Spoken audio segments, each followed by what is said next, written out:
Every single person has dreamed of it. Your own restaurant, your name on the door, your food on every table, people loving what you created. It sounds like the perfect business. You are passionate about food. You understand hospitality. You have a unique concept. You have saved enough money, so you open. And within 18 months, 60% of you will be gone. Not struggling, gone, closed, finished, over. Welcome to Warren's Portfolio, because today we are not talking about recipes. We are not talking about ambiance or Instagram aesthetics. We are talking about the brutal financial architecture behind the restaurant business, the numbers that culinary school never teaches you, the economics that separate the 40% who survive from the 60% who don't. And here is the open loop I need you to hold on to right now. There is one specific financial mistake that almost every failed restaurant owner makes. It is not the food quality. It is not the location. It is not even the competition. It is something far more invisible, and we will get to it. But first, you need to understand why this industry is specifically designed to destroy unprepared operators. Let us start with the startup reality. Opening a restaurant is not a small financial decision. A small casual dining restaurant in America costs between $175,000 and $750,000 to open. A mid-size restaurant, $1 to $2 million. A fine dining establishment in a major city, $3 to $5 million. Before a single customer walks through the door, before a single plate of food is served, before a single dollar of revenue is generated. That capital goes into lease deposits, kitchen equipment, interior build-out, permits and licenses, staff hiring and training, initial food inventory, point-of-sale systems, marketing before opening. Every single category is expensive, and every single category surprises first-time owners because the estimates are always wrong, always low, always optimistic. Now you open the doors, revenue starts coming in, and here is where most people make their first critical error. They confuse revenue with profit.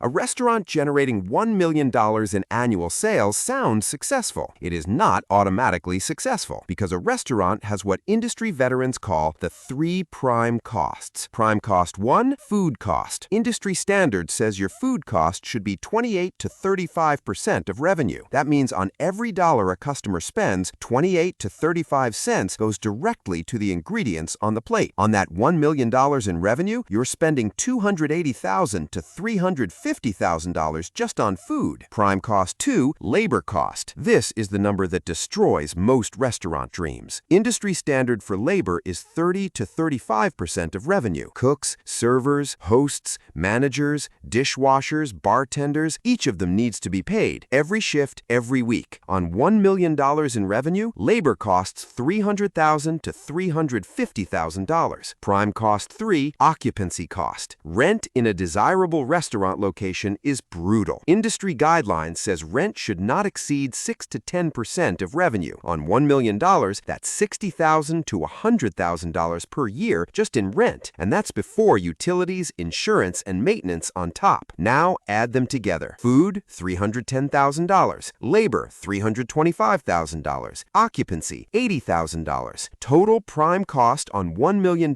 revenue, approximately $715,000. That leaves $285,000 before you pay anything else, before credit card processing fees, before accounting and legal, before marketing and advertising, before equipment repairs and replacements, before the owner takes a salary. After all of that, the average restaurant net profit margin in America is 3 to 9%. On $1 million in revenue, the restaurant owner takes home $30,000 to $90,000 for working 70 to 80 hours per week for 52 weeks a year with no guaranteed salary, with no paid vacation, with their personal savings on the line. This is why the restaurant industry has one of the lowest risk-adjusted returns of any business you can start. Now here is the invisible killer I promised you at the beginning, the one that destroys restaurants that should have survived. It is called cash flow timing, not profitability. Cash flow timing. Here's how it works. A restaurant can be technically profitable on paper. Revenue exceeds costs when you look at monthly numbers. But restaurants have a specific cash flow problem that most other businesses do not have. Your customers pay you immediately, cash in hand, card swiped,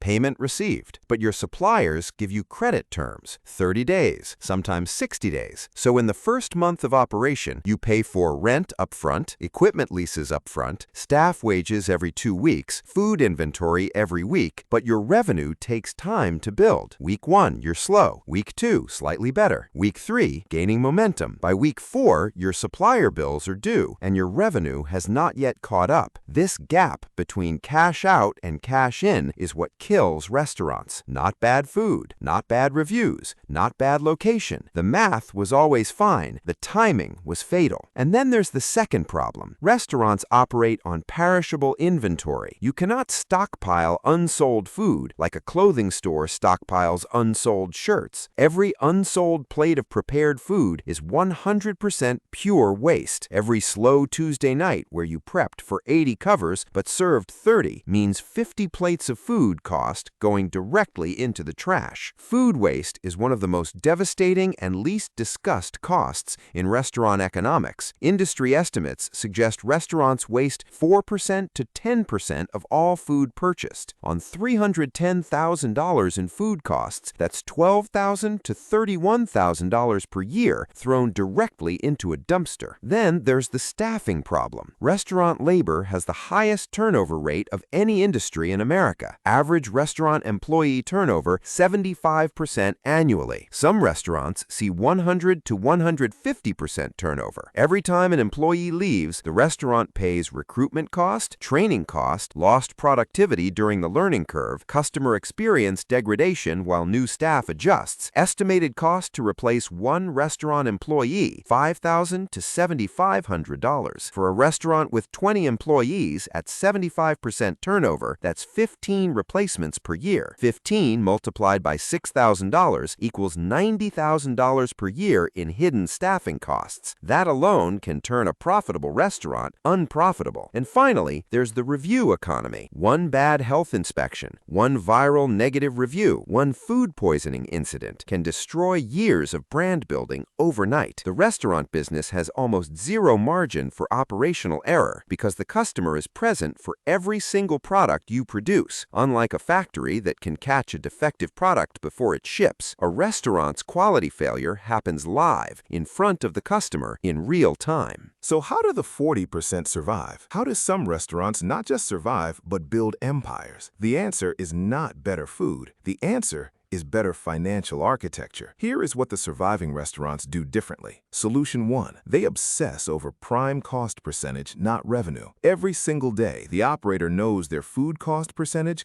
they know their labor cost percentage. They adjust in real time. If food cost spikes one week because of a supplier price increase, they adjust the menu. If labor cost runs high on a slow weekend, they cut staff hours in real time. The restaurant is managed like a financial instrument, not a passion project. Solution 2. They engineer the menu from margin, not ego. The most successful restaurant operators think like engineers when building a menu. Every item on the menu is analyzed for its contribution margin, not just its price, its profit after food cost. A $28 steak with $18 in food cost contributes $10. A $14 pasta with $3 in food cost contributes $11. The pasta is the better business. High-performing restaurants identify their highest margin items and engineer the menu so the customer's eye naturally falls there first. Menu engineering is a documented discipline, and it directly drives profitability. Solution 3. They build multiple revenue streams inside one location: lunch service,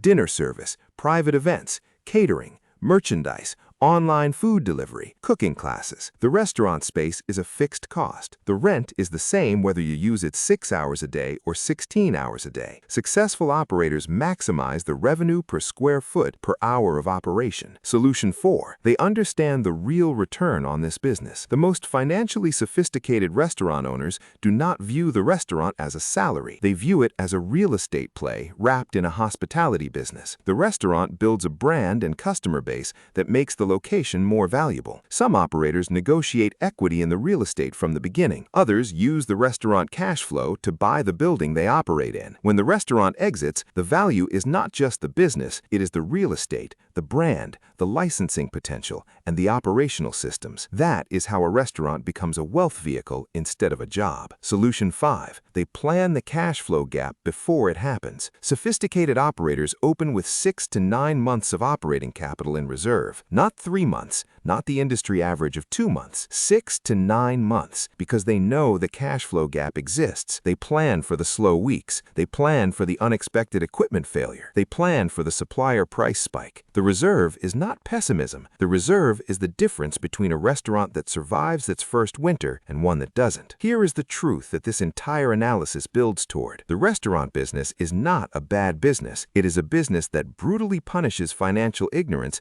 and generously rewards financial sophistication. The 60% who fail are not bad cooks. They are people who made a financial decision without a financial framework. The 40% who survive understood that passion is the entry requirement, but financial architecture is what keeps the doors open. And if you want to see the exact financial model that Warren uses to evaluate any business before investing time or money into it, the specific metrics, the specific thresholds, and the specific red flags that predict failure before they happen, that complete framework is in the next video. Subscribe now, because the difference between a business that works and a business that doesn't is almost never the idea. It is always the economics. This is not personal finance. This is financial warfare. And the restaurant you understand today is the business model you will never be destroyed by tomorrow.